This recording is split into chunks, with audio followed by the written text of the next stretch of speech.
Lorry వివాదం కేంద్ర హోంశాఖ వరకు వెళ్ళింది. చివరకు ఏపీ సీఎంఓ కూడా రంగంలోకి దిగాల్సిన పరిస్థితి వచ్చింది.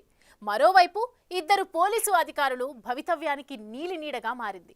అసలు ఆ తుక్కు లారీ ఏంటి, దాని కథ కమామిషు ఏంటన్న దానిపై పెద్ద చర్చ జరుగుతోంది. ఇప్పుడు అసలు ఆ తుక్కు లారీ అంత పెద్ద చర్చగా మారడానికి పోలీసులు అత్యుత్సాహమే కారణమా, మరింకేదైనా ఉందా?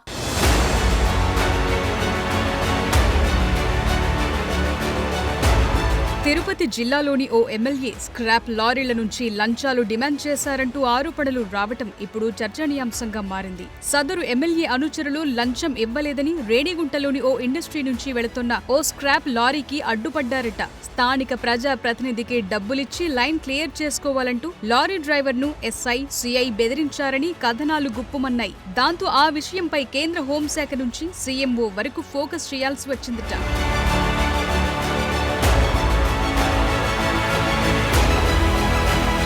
2014-19 మధ్యకాలంలో రేణిగుంట ఎయిర్పోర్టు చుట్టూ ఎలక్ట్రానిక్ హబ్ ను మంత్రి నారా లోకేష్ ఏర్పాటు చేయించారు. అంతర్జాతీయ సంస్థలతో పాటు సెల్ ఫోన్ కంపెనీలు ఇక్కడ తమ కార్యకలాపాలు ప్రారంభించాయి. చివరకు జియో సైతం ఒప్పందాలు కుదుర్చుకుంది. కానీ వైసీపీ ప్రభుత్వం వచ్చిన తరువాత అప్పటి నాయకులు ఏపీ ఐఐసీ అతి జోక్యంతో జియో తన ఒప్పందాన్ని రద్దు చేసుకుంది. అప్పటికే కార్యకలాపాలు ప్రారంభించిన కంపెనీలు అష్ట కష్టాలు పడి సంస్థలను కొనసాగించాయి. అక్కడ అనేక రకాలు వారు ఇబ్బందులు పడ్డారని అప్పట్లో వార్తలొచ్చాయి. నెలవారీ వసూళ్లతో పాటు కాంట్రాక్టులు తమకే ఇవ్వాలని బలవంతంగా ఒప్పందాలు చేయించుకున్నారన్న ఆరోపణలున్నాయి.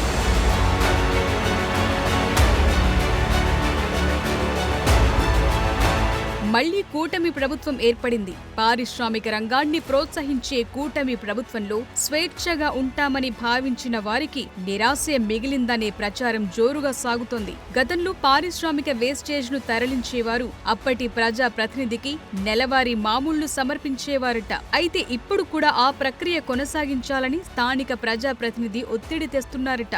గతంలో ఓ కంపెనీలో వేస్టేజ్ రవాణా చేసే కాంట్రాక్టర్ వివాదం నడిచినా తరువాత పరిస్థితి సద్దుమణగ ఊపిరి పీల్చుకున్నారు. ఇలాంటి తరుణంలో తాజాగా చోటు చేసుకున్న ఘటన రాష్ట్ర వ్యాప్తంగా హాట్ టాపిక్ గా మారింది.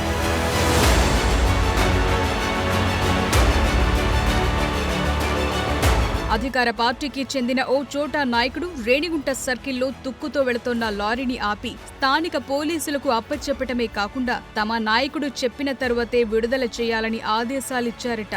ఆ నాయకుడు ఫోన్లో పోలీసులతో మాట్లాడి తాను చెప్పే వరకు లారీని విడుదల చేయొద్దని ఆదేశాలు జారీ చేశాడట. పోలీసుల జోక్యంతో సదరు కంపెనీ ప్రతినిధులు తనకున్న రాజకీయ సంబంధాలతో కేంద్ర హోంశాఖ నుంచి సీఎంఓ వరకు విషయాన్ని తీసుకెళ్లారట.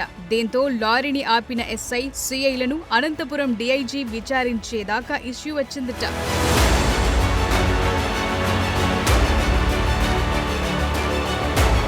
పారిశ్రామిక వాడల్లో వైసీపీ పెత్తనం ఇంకా కొనసాగుతోందని టీడీపీ నేతల వాదన. 2014-19 మధ్యకాలంలో రేణిగుంట ప్రాంతంలో 20 వరకు చిన్న పెద్ద కంపెనీలు టీడీపీ ప్రభుత్వ హయాంలో వచ్చాయి.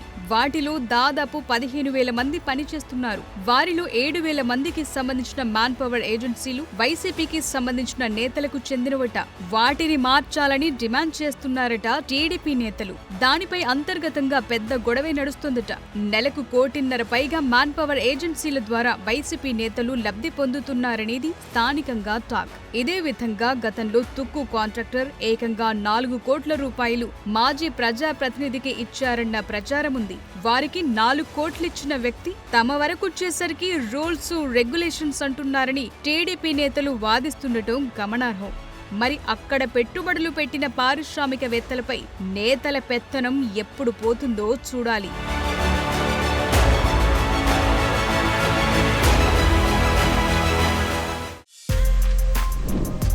For more videos like this, subscribe Big TV channel.